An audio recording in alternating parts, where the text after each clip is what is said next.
আছেন সবাই আমার চ্যানেলে আপনাদের স্বাগত জানাই।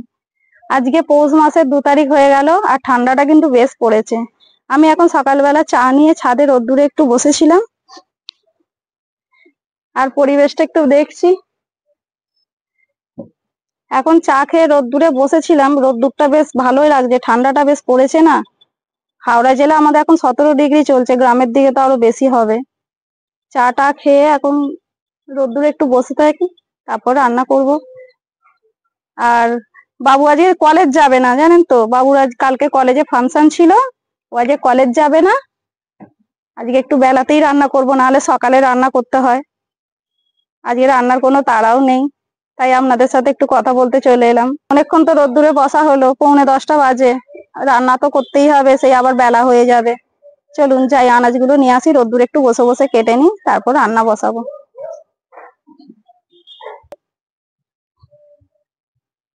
এই রোদ্দুরটা বসি আনাজ কাটবো।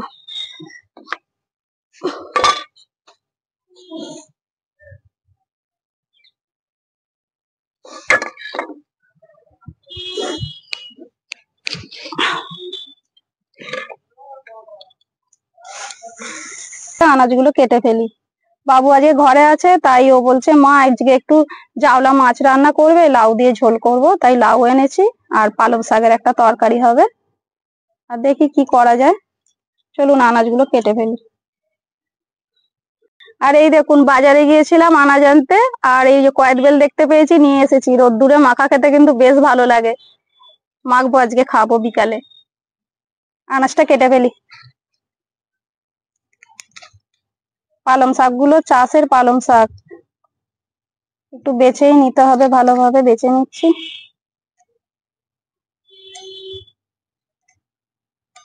শীতের দিনে এইসবই তো ভালো লাগবে।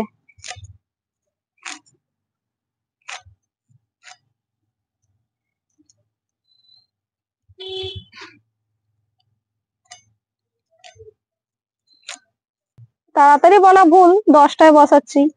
ওর বাবা তো আবার খেতে চলে আসবে 1টার সময়, টাইমের মধ্যে তো করতে হবে।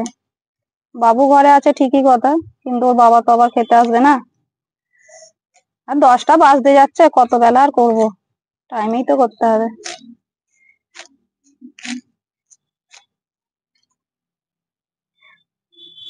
ছাতে আনাজ কাটছি, আর আজকে ছাতেই রান্না হবে। ওই যে দেখতে পাচ্ছেন কাঠের উনুনটা, বালতি কেটে উনুনটা তৈরি করেছি, আর ছাদেই রান্না করব, রোদ পোয়াতে পোয়াতে বেশ মজা লাগে। আর কাঠে রান্না করার কারণটা হচ্ছে, গত সপ্তাহে গ্যাস ফুরিয়ে গিয়েছিল, কি করব, তখন এই কাঠের উনুনটাকেই বের করে আমি রান্না করেছি। এখন বেশ ভালো লাগছে রান্না করতে, এই কদিন ধরেই করছি কাঠের জালে রান্না।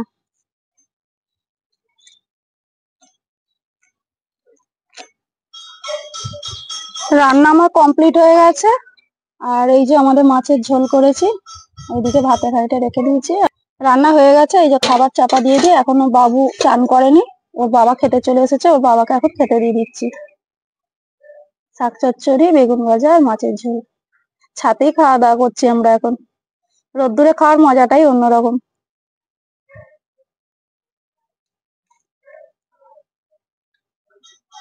স্নান টান সেরে চলে এসেছি আবার ছাদে, ভাত খাবো, কিন্তু তার আগে যে কয়েদ বেলটা আপনাদের দেখিয়েছিলাম সেটা মেখে রাখি, তবে তো ঘুম থেকে উঠে খাবো যখন, তখন বেশ ভালো লাগবে।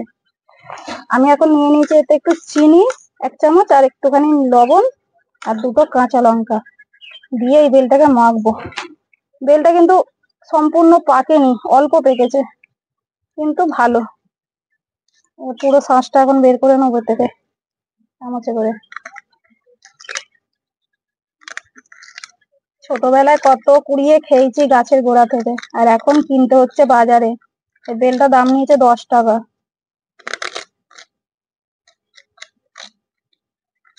এই বেল খেতে কার কার ভালো লাগে কমেন্ট করে অবশ্যই বলবেন। আমার তো ভালো লাগে, আপনাদের কতটা ভালো লাগে সেটাও বলবেন। পুরো সসটা বের করে নেবো এবারে চামচ দিয়ে।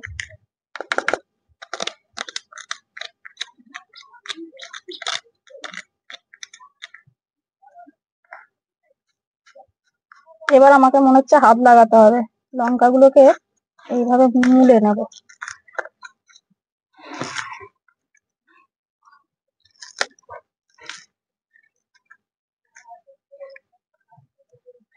নিয়ে এবার ভালো করে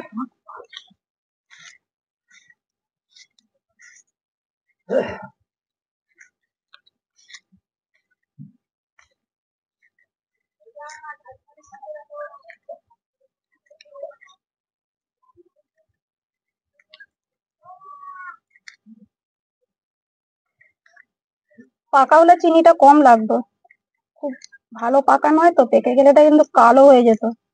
অল্প পাকার মধ্যে তো একটু চিনি দিলাম ওই জন্য, তবেই টেস্টটা হবে।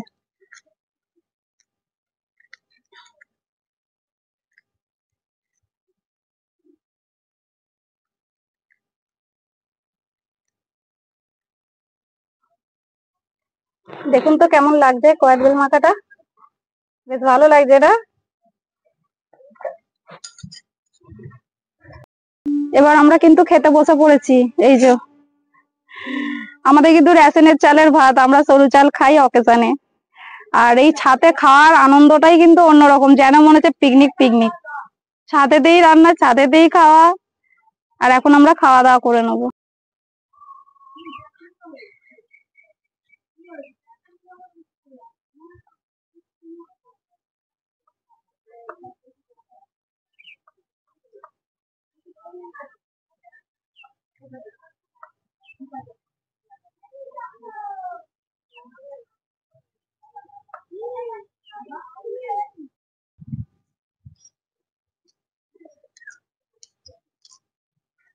ঘুম থেকে উঠে আবার ছাদে চলে এসেছি।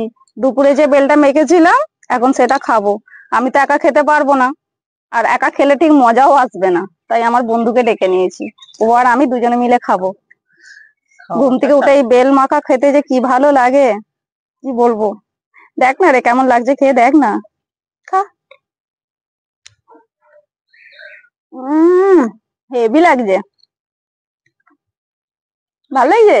ভালো হয়েছে, নুন একটু ঝাল হলে একটু ভালোই লাগে। তুই তো আবার ঝাল খেতে ভালোবাসিস, আমি তো আবার খেতে পারি না, ওই জন্য প্রয়োজন মতনই দিয়েছি। চিনিটা দিয়েছি কেন, খুব তো পাকে নেই, দেখ না, খুব পাকলে কালো হয়ে যেত। এরম পাকা তো, ওই জন্য একটু চিনি দিয়েছি।